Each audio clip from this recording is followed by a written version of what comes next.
그때 주님께서는 다른 제자 72명을 지명하시어 몸소 가시려는 모든 고을과 고장으로 당신의 앞서 둘씩 보내시며 그들에게 말씀하셨다. 수확할 것은 많은데 일꾼은 적다. 그러니 수확할 밭의 주인님께 일꾼들을 보내주십사고 청하여라. 가거라. 나는 이제 양들을 이리떼 가운데로 보내는 것처럼 너희를 보낸다. 돈 주머니도 여행 보따리도 신발도 지니지 말고 길에서 아무에게도 인사하지 마라. 어떤 집에 들어가거든 먼저 이 집의 평화를 빕니다 하고 말하여라. 그 집에 평화를 받을 사람이 있으면 너희의 평화가 그 사람 위에 머무르고 그렇지 않으면 너희에게 되돌아올 것이다. 같은 집에 머무르면서 주는 것을 먹고 마셔라. 일꾼이 품삯을 받는 것은 당연하다. 이 집 저 집으로 옮겨 다니지 마라. 어떤 고을에 들어가든지 너희를 받아들이면 차려주는 음식을 먹어라. 그곳 병자들을 고쳐주며 하느님의 나라가 여러분에게 가까이 왔습니다 하고 말하여라. 어떤 고을에 들어가든지 너희를 받아들이지 않으면 한 길에 나가 말하여라. 여러분의 고을에서 우리 발에 묻은 먼지까지 여러분에게 털어버리고 갑니다. 그러나 이것만은 알아두십시오. 하느님의 나라가 가까이 왔습니다. 내가 너희에게 말한다. 그날에는 소돔이 그 고을보다 견디기 쉬울 것이다. 주님의 말씀입니다. 그리스도님 참여합니다. 참미 예수님. 참여 예수님. 오늘 복음에서 예수님께서는 이렇게 말씀하십니다. 어떤 집에 들어가거든 먼저 이 집의 평화를 빕니다 하고 말하여라. 그 집에 평화를 받을 사람이 있으면 너희의 평화가 그 사람 위에 머무르고 그렇지 않으면 너희에게 되돌아올 것이다. 우리는 누구나 다 평화가 절실히 필요합니다. 그래서 주님께서는 우리가 서로에게 평화를 빌어주라고 명령하십니다. 주님의 말씀에 비추어 볼 때 평화는 우리가 개인적으로 노력한다고 해서 생겨나는 것이 아니라 서로에게 평화를 빌어줄 때 받게 되는 그 무엇임을 알 수 있습니다. 가톨릭 교회 교리서는 평화에 대해서 이렇게 가르칩니다. 인간 생명의 존중과 증진에는 평화가 필요합니다. 평화는 단순히 전쟁이 없는 것만도 아니고 적대 세력들 사이의 균형을 보장하는 데 그치는 것도 아닙니다. 사람들의 선익 보호, 사람들 사이의 자유로운 의사소통, 사람들과 민족의 존엄성 중시, 형제애의 끊임없는 실천 등이 없이 평화는 지상에서 실현될 수 없습니다. 평화는 질서의 고요함입니다. 평화는 정의의 결과이며 사랑의 결실입니다. 가톨릭 교회 교리서는 평화를 세 가지로 정의하고 있습니다.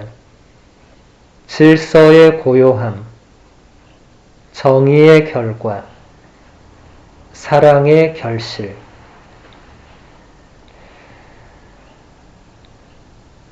여러분 가운데에서 마음이 평화롭지 못해 괴로운 분들이 계시다면 이 정의들에 비추어서 자신을 돌아보면 도움이 될 수 있을 것입니다.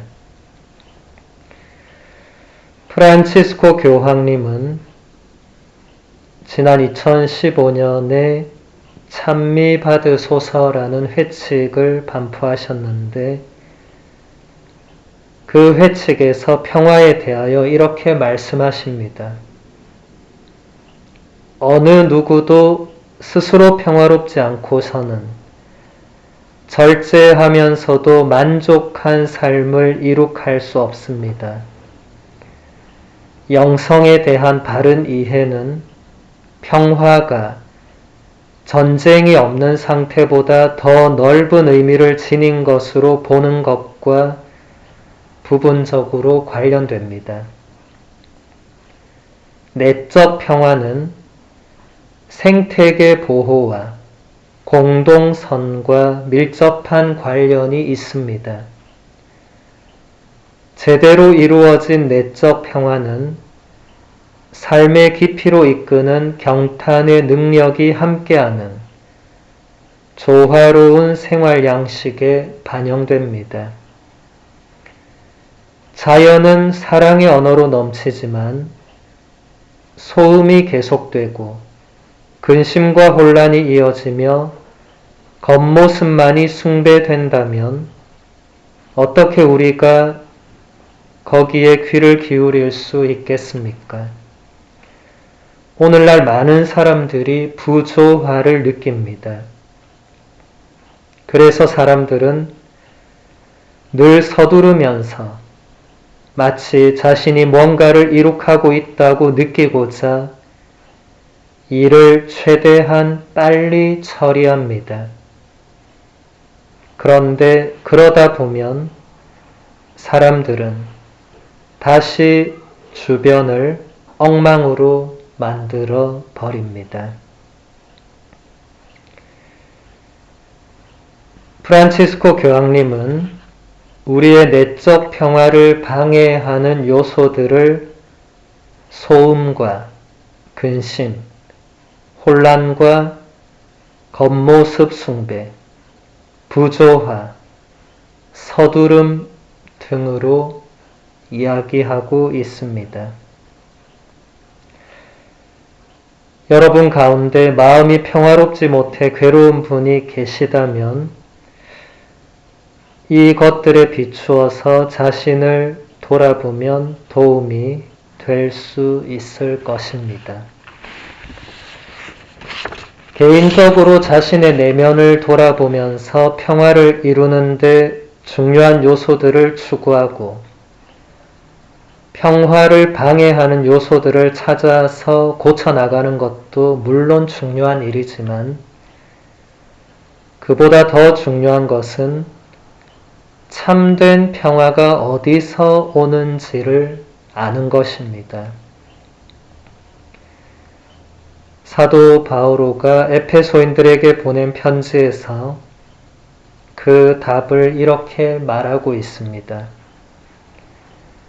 그리스도는 우리의 평화이십니다.